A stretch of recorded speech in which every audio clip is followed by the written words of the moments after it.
See, there was little doubt what professional path Dick Thompson would follow.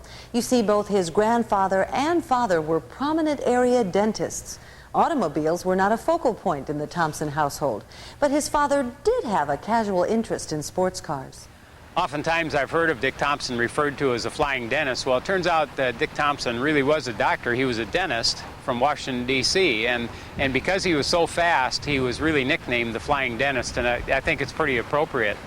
In 1950, Dick bought a brand new MG TD and ran some rallies and time trials with it. Well, one thing led to another, and before he knew it, Dick found himself headed for Sebring to compete in the inaugural event being held there.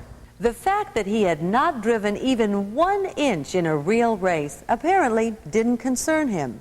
With dentist friends of his serving as pit crew and the MG running flawlessly, the novice finished an impressive 8th overall.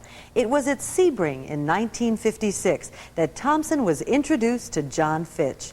Familiar with Thompson's driving, Fitch recommended Dick when GM came calling. The deal they offered wasn't exactly a sponsorship. It was a Corvette at a very reasonable price, a supply of parts and a mechanic, and post-race evaluation. That's how Dick Thompson got the ride, and off he went to chalk up the wins. And when he started in racing, he was the only Corvette on the track. And as he won some races, people began to look at the car and say, "We can win with this car." And so they added people. I think he started in '56. By the time the June sprints rolled around at Road America, Bark Henry and Fred Windridge also had Corvettes on the track. And at the end of the season in '56 at Thompson, Connecticut, I think they had 9 Corvettes and 7 Jaguars out on the track. So it was building a steamroller, and we have Dick Thompson to thank for all that. Dick Thompson was always at the forefront. If anybody needed a technical driver, if they needed really the best there was, they'd put Dick in the car. And when Chevrolet, what a compliment to hear Chevrolet have their new wonderful little Corvette out, and to have him be the first driver in that car to really do something worthwhile. And that, to me, is what always Dick Thompson stood for. He started just like John Fitch did with a car that frankly wasn't really race-ready. And through persevering, organizing a team, working with the mechanics, and his own outstanding driving ability, he actually built the Corvette reputation. Before Corvette came along, the bigger cars in road racing were Jaguars and Mercedes-Benz 300 SLs. After they came along, all of a sudden you had the last race in the day was the Corvette race.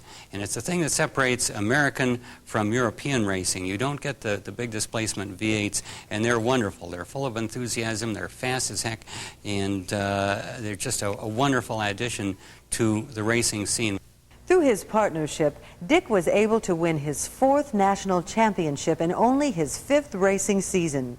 In 1960, Thompson campaigned, with his own money, the Stingray Racer. After he finished with Corvettes in production racing, he had an opportunity to drive in the modified class, and that's always kind of the big league class because those are the fastest cars. This chassis was sitting back in GM styling, and it was a good chassis. Actually, it was the one left over from Sebring, but now they know how to fix it.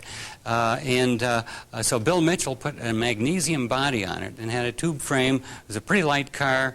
It was about 300 horsepower, and Dick reminds me that was a stock engine, and yet they could beat the Scarab with that, which had a very much hot-rodded West Coast Chevy V8. They could occasionally beat the Scarab with it.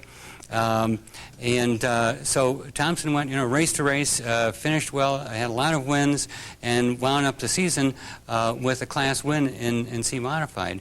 And it was a great thing for him, a great thing for Chevy to beat all the European cars with an American V8.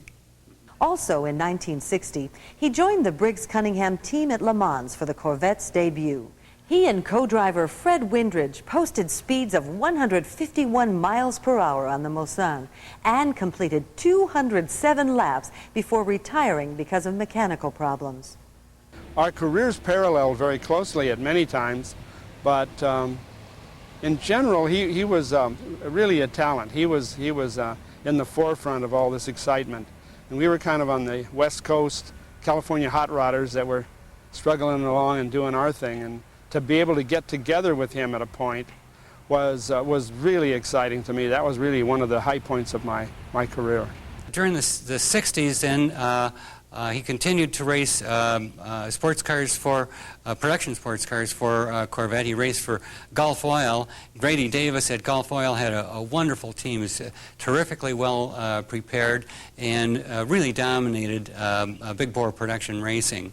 And then he had an opportunity to drive a prototype car, the Chevy Grand Sport, and that was a purpose-built racing car built by GM, and it was another one of those cases where they built it just before they declared that they weren't going to race anymore, and so the car never really got the development that it needed. But Thompson raced it against the Ford Cobras, which were extremely light aluminum-bodied cars. The Grand Sport was equally light, and again, it had a production engine, but they were able to beat some of the Cobras with this car. When we finished with the Grand Sport, that was pretty much the end of that program. George Winterstein went on with the cars for a while, but in general, that was the end of the we call them the front engine plastic pachyderms. And Dick went on, he drove for the Howmet turbine and so many more things, and of course I went on to Indy cars and NASCAR and so on, so that our careers were divergent from then on. You know, whenever a bunch of Corvette enthusiasts get together and talk about racing cars, and I'm talking about Corvette racing cars from the 50s and 60s, you always find that Dr. Dick Thompson's name comes to the forefront. He was really important in driving race cars back in those days. As a matter of fact, Dr. Dick Thompson drove virtually all the most important race cars from the 1950s, like the Corvette Stingrays. In 1960s, there were the Grand Sports, and then he also drove the 1963 Z06 race cars for the Gulf Oil team. So Dr. Dick Thompson played a really important part in driving race cars back in the 50s and early 60s. After racing cars, he thought he would race motorcycles. Well, this is when he was a little bit older, like mid-50s or something like that. And he said after falling off the motorcycle a few times, I mean, he was okay. He had a Honda Elsinore or something like that. And he was a pretty good rider, actually, but he said when you're that age, the bones don't mend quite as well as when you're younger. By the time he retired, Dick had seen seat time in some of the world's greatest production and sports racing cars. He won class or overall wins in many of the world's racing venues. Plus, he earned 9 SCCA national titles. Along the way, Dick helped to preserve the Corvette by playing a key role in transforming the car from a mere boulevard cruiser into the sports car of which America is so proud. Ladies and gentlemen,